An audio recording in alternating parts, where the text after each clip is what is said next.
Hello everyone, आप लोगों का स्वागत है मेरे एक और वीडियो में। आज का जो टॉपिक होने वाला है वो होने वाला है बिहार लेखपाल भर्ती 2024 और बिहार बिजली विभाग भर्ती जो आया हुआ है जूनियर अकाउंटेंट क्लर्क का वैकेंसी, उससे रिगार्डिंग एक आपका सबसे महत्वपूर्ण सब्जेक्ट है जिसका नाम है अकाउंटेंसी। और आज हम सब पढ़ने वाले हैं अकाउंटेंसी में एसेट से रिलेटेड थ्योरी क्लास। ठीक है, इस पे थ्योरी क्लास पहले हम सब कर लेंगे, उसके बाद मैं आपको कल ऑब्जेक्टिव भी एसेट्स के ऊपर करवाऊंगा। तो एसेट्स, इस वाले वीडियो में एसेट्स के बारे में जानेंगे, यानी संपत्तियां के बारे में जानेंगे, और टाइप्स ऑफ एसेट्स कितने होते हैं इसके बारे में जानेंगे, क्योंकि यहाँ के एग्जाम्पल से बार बार प्रश्न आपके एग्जाम में दिखेंगे। ठीक है, चैनल पे नए हैं तो चैनल को सब्सक्राइब कर लीजिएगा, और पीडीएफ अगर आपको चाहिए तो ज्वाइन टेलीग्राम चैनल, लिंक होगा डिस्क्रिप्शन में, जल्दी से ज्वाइन कर लें। चलिए शुरुआत करते हैं इस वाले वीडियो की। ठीक है, क्वेश्चन है एसेट्स क्या है, मतलब संपत्तियां क्या है, आप संपत्ति से क्या समझते हैं। तो एसेट्स का मतलब होता है आर्थिक स्रोत से। आर्थिक स्रोत का मतलब क्या हो गया, इकोनॉमिक सोर्स। ठीक है, मैं यहाँ पे हिंदी लिखा हूं लेकिन इंग्लिश में इसको ट्रांसलेट मैं कर दूंगा। एसेट्स का मतलब होता है इकोनॉमिक सोर्स से, ऐसा चीज है आपके पास जिसको बेचने पर आपको कैश मिलेगा, पैसा मिलेगा, तो ऐसे वस्तु को हम सब एसेट्स मानेंगे। ठीक है, एसेट्स का मतलब आर्थिक स्रोत से है जिन्हें मुद्रा में व्यक्त किया जा सकता है। यानी मेरे पास एक पेन है तो ये भी हमारा एसेट्स है, अगर हम इसको बेचेंगे तो बदले में हमको पैसा मिलेगा। घर में फैन है, फैन को बेचेंगे तो पैसा मिलेगा, ये सारा एसेट्स है। यानी इसका उपयोग व्यापार के संचालन में किया जाता है। अगर आप कोई व्यापारी है, व्यापार मतलब क्या हुआ, बिजनेसेस करना। ठीक है, तो इसका उपयोग व्यापार में किया जाता है। एसेट्स का उपयोग किसमें करते हैं हम सब, व्यापार के संचालन में करते हैं, आय अर्जित करने के लिए भी करते हैं। जैसे हमारे पास डायरी है, डायरी को अगर बेचेंगे, या फिर फोन है हमारे पास तो ये मेरा एसेट्स हुआ, फोन को बेचेंगे बदले में हम सबको पैसा मिलेगा। जो भविष्य में लाभ पहुंचाता हो ये भी इसके डिफिनेशन का भाग है, यानी फ्यूचर में आपको प्रॉफिट पहुंचाएगा, तो ये भी आपका क्या हो जाएगा, एसेट्स हो जाएगा। इन्हें बैलेंस शीट की परिसंपत्ति भाग में दर्शाया जाता है, यानी बैलेंस शीट में हम सब दर्शाते हैं, संपत्ति के इलाके में इसको दर्शाते हैं। मुख्य बात यह है कि संपत्ति किसको बोलेंगे, एसेट उसी को बोला जाता है जिससे आप कैश कमा सकते हैं, यानी किसी को बेचने पर बदले में हम सबको कैश मिले। ठीक है, चाहे वो शॉर्ट टर्म के लिए मिले, लॉन्ग टर्म के लिए मिले, वो अलग बात है, अभी आगे हम सब देखेंगे। लेकिन एसेट्स का मतलब यही है कि मुद्रा में जिसको व्यक्त किया जा सकता है, कैश में जिसको व्यक्त किया जा सकता है, वही एसेट्स है। आई होप कि आप सब अंडरस्टैंड कर गए होंगे। आइए सबसे पहले हम सब समझते हैं कि संपत्ति कितने प्रकार के होते हैं। तो संपत्ति के ये सारे प्रकार है, there are 7 types of assets. पहला हो गया फिक्स्ड एसेट्स जिसको स्थायी संपत्ति बोलते हैं। दूसरा हो गया करंट एसेट्स, चालू संपत्ति बोलते हैं। तीसरा हो गया टेंजेबल एसेट्स जिसको मूर्त संपत्ति बोलते हैं। चौथा है अमूर्त संपत्ति यानी इनटेंजेबल एसेट्स। पांचवा है क्षयशील संपत्ति यानी वेस्टिंग एसेट्स। छठा है तरल संपत्ति लिक्विड एसेट्स, और सातवां है कृत्रिम संपत्ति फिस्टेशियस एसेट्स। तो ये 7 प्रकार के एसेट्स होते हैं।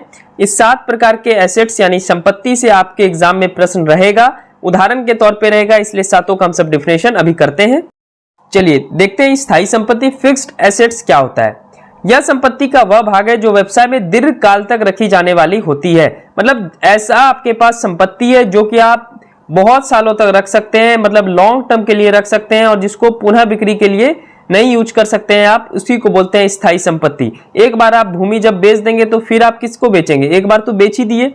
ठीक है, तो भूमि क्या हो गया, आपका फिक्स्ड एसेट्स हो गया। भवन एक बार बेच दिए, फिर आप खरीद सकते हैं, लेकिन क्या उस भवन को बेच सकते हैं, नहीं बेच सकते हैं, क्योंकि वो फिक्स्ड एसेट्स है। मशीन हो गया, इक्विपमेंट्स हो गया, फिर अगला बेचेगा वो अलग बात है। मतलब भूमि ए आदमी बी को बेचा, मतलब आप ए आदमी हैं, आप बी को बेचे, फिर आप क्या अब बी बेचेगा सी को, आप तो नहीं बेचेंगे सी को क्योंकि आपका भूमि जा चुका है। तो ऐसा संपत्ति जो कि लॉन्ग टर्म के लिए रखा जा सके और जिसको पुनः सेल आउट नहीं किया जा सकते, उसको क्या बोलते हैं हम सब, फिक्स्ड एसेट्स बोलते हैं। इसके उदाहरण महत्वपूर्ण है, लैंड हो गया, बिल्डिंग्स हो गया, मशीन हो गया और इक्विपमेंट्स हो गया। आप देख सकते हैं हिंदी में भी मैं लिख दिया हूं, इंग्लिश में मैं एक्सप्लेन कर दे रहा हूं। मैं एमसीक्यू भी करवाऊंगा। दूसरा संपत्ति है चालू संपत्तियां यानी करंट एसेट्स। ध्यान से समझेंगे इसको। इन संपत्तियों का उपयोग पुनः बिक्री के लिए की जाती है। आप देखे थे फिक्स्ड एसेट्स में उसका पुनः बिक्री के लिए नहीं होता है, लेकिन ऐसा संपत्ति जिसका पुनः बिक्री के लिए उपयोग किया जाता हो वो चालू संपत्ति है। यह संपत्ति शॉर्ट में और कैश में परिवर्तन करने के लिए रखी जाती है, मतलब शॉर्ट टर्म में रहता है, अल्पकालीन अवधि में रहता है और कैश में परिवर्तन के लिए रखी जाती है।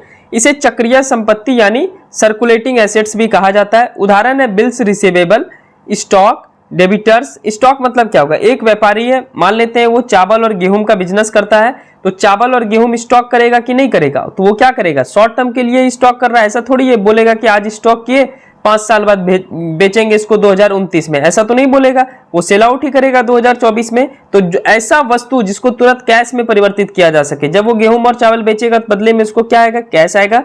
तो इस वजह से इसको बोलते हैं चालू संपत्ति। आपके पास अगर ऐसा संपत्ति है जो कि आप तुरंत खर्च करेंगे, मतलब तुरंत उसको सेल आउट करेंगे, तुरंत बेचेंगे, उसके बदले में आपको कैश मिलेगा, तो ऐसे चीजों को क्या बोलते हैं, करंट एसेट्स बोलते हैं। तो इसमें बिल्स रिसीवेबल भी आया, आगे हम सब बिल्स रिसीवेबल के बारे में पढ़ेंगे अच्छे ढंग से। स्टॉक्स आया, डेबिटर्स आया, देनदार, ठीक है। देनदार क्या करता है, वो कैश दे सकता है आपको, कैश हो गया, खुद ही कैश से ट्रांजेक्शन होता है, कैश टू कैश, ठीक है। पूर्वदत्त व्यय हो गया यानी प्रीपेड एक्सपेंसेस। ये सारे उदाहरण है आपके करंट एसेट्स के, इसको याद रखेंगे आप सब। तो आई होप कि एग्जांपल के थ्रू मैं आपको समझा दिया। चालू संपत्ति के बाद तीसरा देखते हैं हम सब, मूर्त संपत्तियां। इसको बोलते हैं टेंजेबल एसेट्स। बहुत ही अच्छा एसेट्स है और समझने में बहुत इजी टू वे है। ऐसी संपत्तियां को देखा या छुआ जा सकता है, मतलब जिसको आप देख सकते हैं या टच कर सकते हैं, ऐसा संपत्ति कहलाता है टेंजेबल एसेट्स। यानी इसका भौतिक अस्तित्व, फिजिकल एग्जिस्टेंस होता है। जैसे भूमि, क्या भूमि को आप देख सकते हैं, छू सकते हैं, बिल्कुल देख सकते हैं, छू सकते हैं। उसी प्रकार भवन है, मशीन है, संयंत्र है, इक्विपमेंट्स है यानी उपस्कर है, स्टॉक है, कैश है, ये सारा जितना भी आप देख सकते हैं, छू सकते हैं। अब ये नहीं किसी एग्जांपल में नहीं पूछा, कोई ऐसा चीज पूछ दिया, बुक बोल दिया, तो बुक कैसा संपत्ति होगा, टेंजेबल एसेट्स होगा कि नहीं होगा, क्योंकि उसको हम देख सकते हैं और छू सकते हैं। तो इस प्रकार से आप अनुमान लगा लेंगे, ठीक है। तो भूमि, भवन, मशीन, संयंत्र, उपस्कर, स्टॉक, रोकड़, ये सारा चीज क्या है, आपका टेंजेबल एसेट्स में आता है। ऐसी संपत्तियां जिसको देख सकते हैं या छू सकते हैं या जिसका फिजिकल एग्जिस्टेंस हो यानी भौतिक अस्तित्व हो, ऐसी संपत्ति को टेंजेबल एसेट्स बोलते हैं। यहां से बार बार प्रश्न पूछेगा आपके एग्जाम में, ठीक है। चलिए क्वेश्चन नंबर 4, अमूर्त संपत्तियां यानी इनटेंजेबल एसेट्स क्या होता है। तो इसका भौतिक अस्तित्व नहीं होता है, ध्यान से समझेंगे। इसका फिजिकल एग्जिस्टेंस नहीं होता है, लेकिन इसका मौद्रिक मूल्य यानी मॉनेटरी वैल्यू होता है। उदाहरण गुडविल। क्या होता है गुडविल, तो मैं आपको समझाता हूं। एक दुकानदार का नाम ए है, एक दुकानदार का नाम बी है। ए दुकानदार की ख्याति जो है, गुडविल है, वो अच्छी है, और बी दुकानदार की ख्याति और गुडविल कम है, और दोनों सेम दुकान रखा है, ठीक है। दोनों मान लेते हैं कि साइकिल बेचता है, ठीक है। तो ए भी साइकिल बेच रहा है, बी भी साइकिल बेच रहा है, लेकिन ए की जो ख्याति है वो सबसे अच्छी है, उसका रेपुटेशन अच्छा मार्केट में बना हुआ है, वो अपने कस्टमर से अच्छे से बिहेव करता है, इस वजह से वो उसका गुडविल बहुत अच्छा है। तो गुडविल होने की वजह से कस्टमर, आप ही बताइए, ए के पास ज्यादा आएगा या बी के पास ज्यादा आएगा, तो आप बोलेंगे कि ए के पास ज्यादा आएगा।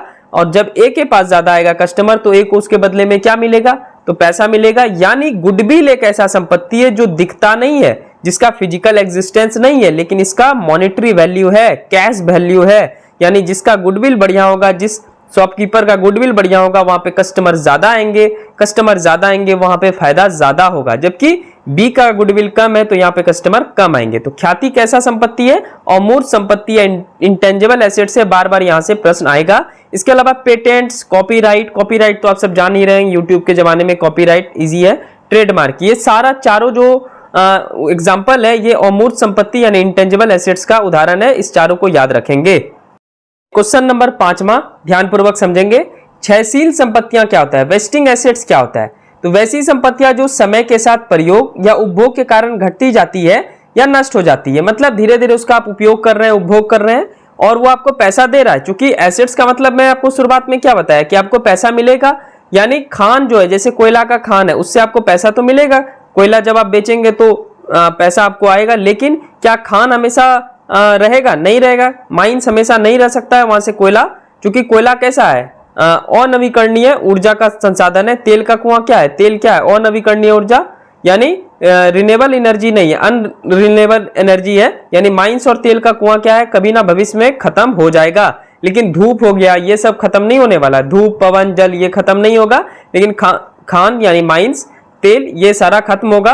तो ऐसी संपत्ति जिसका यूज करने पर, बार बार यूटिलाइज करने पर नष्ट हो जाती है, ऐसी संपत्ति को वेस्टिंग एसेट्स बोलते हैं, क्षयशील संपत्तियां। तो इसका उदाहरण जरूर आप सब याद रखेंगे।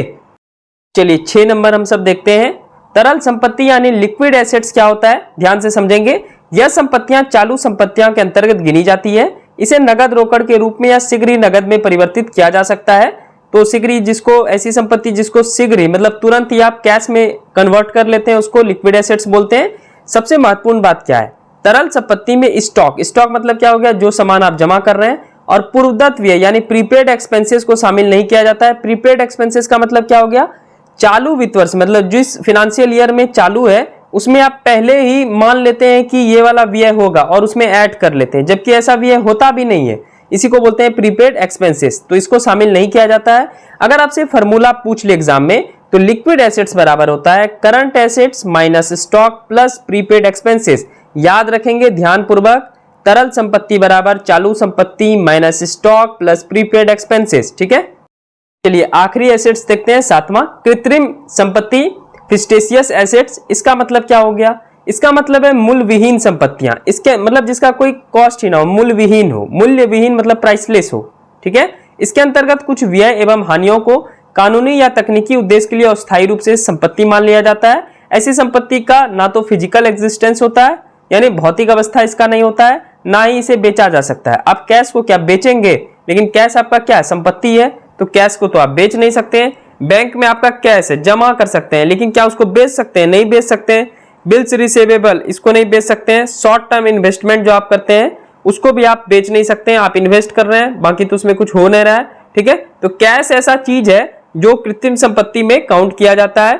तो कैश को आप बेचेंगे नहीं, इसका कोई अस्तित्व नहीं है, मूल विहीन संपत्ति है। मतलब कैश तो खुद ही संपत्ति ऐसा है जो मूल विहीन है, मतलब कॉपी है, उसको हम कैश के रूप में ले सकते हैं, लेकिन क्या कैश को कैश के रूप में ले सकते हैं? नहीं ले सकते हैं। तो ऐसी संपत्ति को कृत्रिम संपत्ति कहते हैं, फिस्टेशियस एसेट्स बोलते हैं।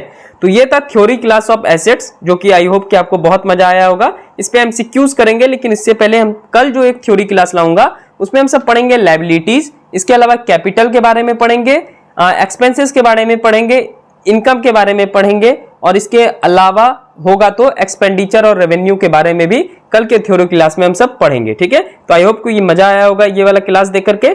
चैनल पे नए हैं तो चैनल को सब्सक्राइब कर लें। 2 दिन अभी मैं थ्योरी क्लास करवाऊंगा, फिर आपको शानदार एमसीक्यूज करवाऊंगा हिंदी और इंग्लिश दोनों में, जो कि इस वीडियो के बाद एक और वीडियो थ्योरी क्लास आएगा और इन दोनों पे आधारित बहुत सारे एमसीक्यूज आएंगे। तो आई होप कि मजा आएगा आपको पढ़ने में, और जम लगाकर पढ़िए, मेहनत करके पढ़िए, क्योंकि एग्जाम का समय किसी टाइम भी आ सकता है। ठीक है, तो ऐसा निश्चिंत होकर मत रहिए कि लेखपाल का एग्जाम कब होगा या फिर बिजली विभाग का एग्जाम कब होगा। बिजली विभाग का तो अभी फॉर्म ही भरा रहा है, तो अभी टाइम है इसमें, लेकिन लेखपाल में किसी टाइम भी आ सकता है वापस से एग्जाम डेट, इसलिए लग के पढ़िए अगर नौकरी लेना है। चलिए मिलते हैं नेक्स्ट वीडियो में। चैनल को जरूर सब्सक्राइब कर लेंगे। पीडीएफ में जल्दी सारा पीडीएफ मैं सेंड करता हूं। ठीक है, थैंक यू सो मच।